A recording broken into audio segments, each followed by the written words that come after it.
Hey guys, welcome back to the new video. My name is Manish and I hope you all are doing absolutely fine. So आज की video में मैं बात करने वाला हूँ कि कैसे बेंच पीरियड जो टीसीएस में होता है वो एक ऐसी ड्रग है, अगर जिसकी आदत आपको लग गई तो आपकी ज़िंदगी बर्बाद हो जाएगी।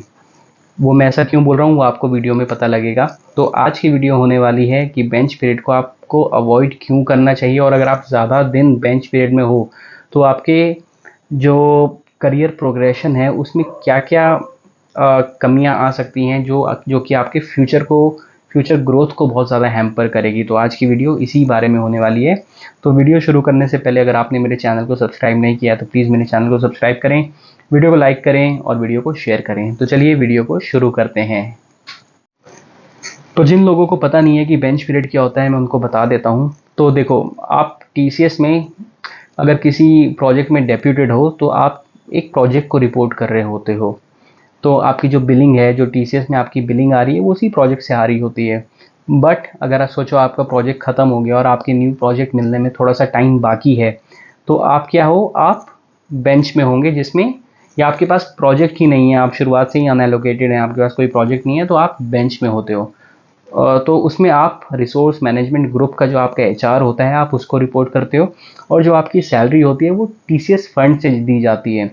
इसलिए सब लोग प्रीफर करते हैं कि आप कम से कम, जितना कम हो सके आप बेंच पीरियड में रहो। ये प्रीफर करते हैं जो आपके आरएमजीज होते हैं, वो उनकी कोशिश यही रहती है कि आपको जल्दी से जल्दी वो किसी प्रोजेक्ट में डाल सकें। तो ये था बेंच पीरियड। जिसको बेंच पीरियड के बारे में पता नहीं है, तो बेंच पीरियड आपके लिए क्यों अच्छा नहीं है वो मैं बताता हूँ। देखो, शुरुआत में तो बहुत अच्छा लगता है कि कोई काम नहीं है, किसी को आपको रिपोर्ट नहीं करना, बस आरएमजी को जाके शक्ल दिखानी है, अच्छे में ज़िंदगी कटती है। आप जिम कर रहे हो, आप लाइब्रेरी में टाइम पास कर रहे हो, आप कैंटीन में बैठे हो, आप गप्पे मार रहे हो। अगर पूरा ग्रुप ही एक साथ अनएलोकेटेड है, बेंच में है, तो और मज़े आते हैं कि कोई रोक टोक ही नहीं है। तो शुरुआत में तो बहुत अच्छा लगता है कि यार ये सब, मतलब क्या ज़िंदगी है, मुफ्त में सैलरी आ रही है, बढ़िया, कुछ काम करने को नहीं मिल रहा। बट धीरे धीरे, मतलब जो दीमक होता है ना वो लकड़ी को खोखला कर देता है, कुछ जान नहीं बचती। वैसे ही जो बेंच पीरियड है वो आपको खोखला कर देगा और आपकी जो करियर है उसमें कुछ जान नहीं बचेगी। ये क्यों मैं बोल रहा हूँ वो मैं आपको बताता हूँ, क्या लॉस हो सकता है आपको। देखो, जो सबसे पहला जो आपकी डीमेरिट होता है बेंच में आने के, वो होता है loss of skill relevance.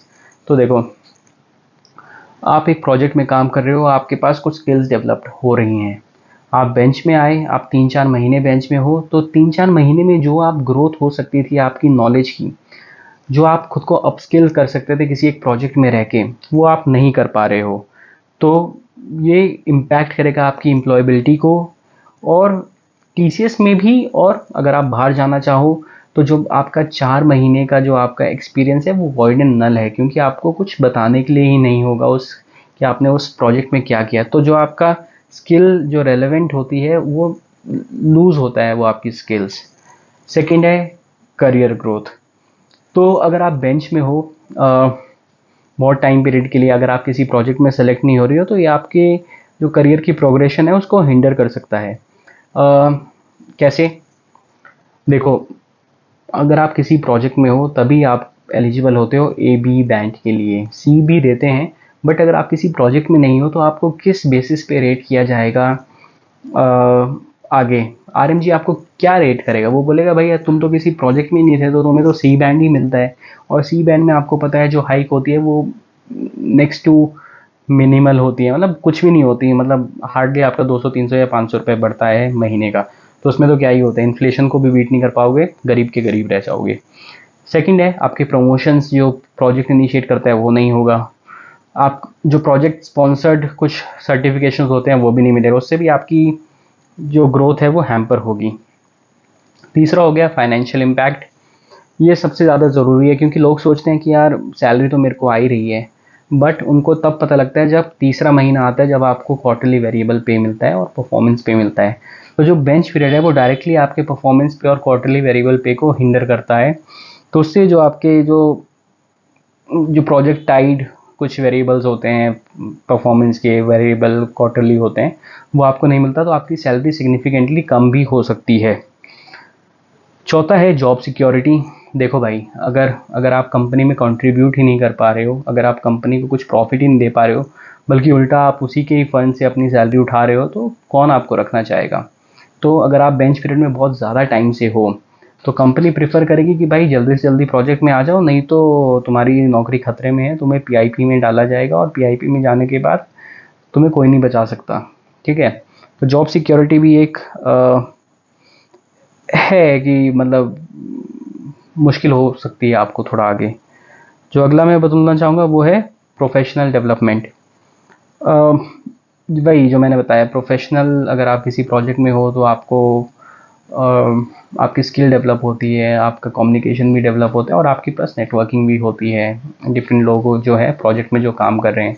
But अगर ऐसा कुछ नहीं है तो आपकी जो प्रोफेशनल डेवलपमेंट है वो भी एक टॉस खा जाती है, और आपका जो ग्रोथ होती है जो प्रोफेशनलिज्म की वो भी कहीं ना कहीं हिंडर होती है। सिक्स्थ और जो बहुत ही एक ज़्यादा इम्पॉर्टेंट है वो है मेंटल वेलबींग। देखो, कुछ दिन तो बहुत ही अच्छा लगता है कि कुछ काम नहीं कर रहे हो, फ्री में सैलरी आ रही है, बट कुछ टाइम के बाद जब आप लोग देखते हो कि आपके जो दोस्त हैं वो कि अच्छे प्रोजेक्ट में काम कर रहे हैं, और जब आप उनसे मिलते हो और वो डिस्कस करते हैं क्या काम कर रहे हो, तो धीरे धीरे आप सोचने लगते हो कि मेरे साथ ही ऐसा क्यों हो रहा है। तो इनडायरेक्टली आपकी जो मेंटल वेलबींग है, जो आपकी सैनिटी है, उसको भी वो कहीं ना कहीं हिंडर करता है। और आपने नौकरी क्यों की है यार, आपने खाली बैठने के लिए तो की नहीं ना। कुछ ना कुछ आप प्रोडक्टिव अपनी लाइफ में करना चाहते हो, तभी तो जॉब कर रहे हो, तो खाली बैठने का क्या मतलब है। तो उसी वजह से जो आपकी मेंटल वेलबींग है वो भी कहीं ना कहीं डिस्टर्ब हो सकती है। बेंच पीरियड से बचने का क्या तरीका है? अ, एक तो है कि प्रोएक्टिवली आप अपने आरएमजी से बात करो, उनको अपनी एस्पिरेशंस बताओ ताकि उनको भी लगे कि आप अपने करियर को लेके सीरियस हो। सेकंड है अपनी नेटवर्किंग बढ़ाओ। देखो, तुम्हारे दोस्त के प्रोजेक्ट में कोई अगर वैकेंसी है तो उस वैकेंसी को थोड़ा ग्रैब करो, ताकि जल्दी से जल्दी तुम्हारा जो बेंच पीरियड है वो कम हो सके, वो ख़त्म हो सके। यही है यार, यही है। सर्टिफिकेशंस करते रहो साथ साथ में, कुछ कोर्सेज करते रहो, खुद को अपस्किल करो, और कुछ भी डिमांड आ रही है उसको केटर करने के लिए तैयार रहो विद इन ऑर्गेनाइजेशन। तो यही था आज की जो वीडियो है, जो मैं डिस्कस करना चाहता था कि कैसे बेंच पीरियड जो है वो एक ड्रग की तरह है। शुरू में तो बहुत अच्छा लगता है कि इससे अच्छा कुछ नहीं है, बट जैसे जैसे टाइम बीतता है अंदर से आपको खोखला कर देता है। आपको खोखला करने का मतलब आपकी जो करियर ग्रोथ है उसको खोखला कर देता है।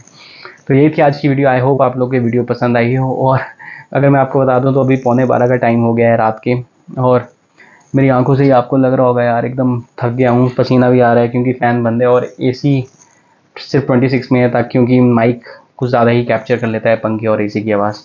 तो इतनी मेहनत से आपके लिए वीडियो बना रहा हूँ, तो प्लीज़ वीडियो को सब्सक्राइब करें, वीडियो को लाइक करें, मेरे चैनल को सब्सक्राइब करें। आई होप आप लोगों को वीडियो पसंद आई हो। तब तक के लिए मैं मिलता हूँ आपको नेक्स्ट वीडियो में। Bye bye, take care and have a nice day.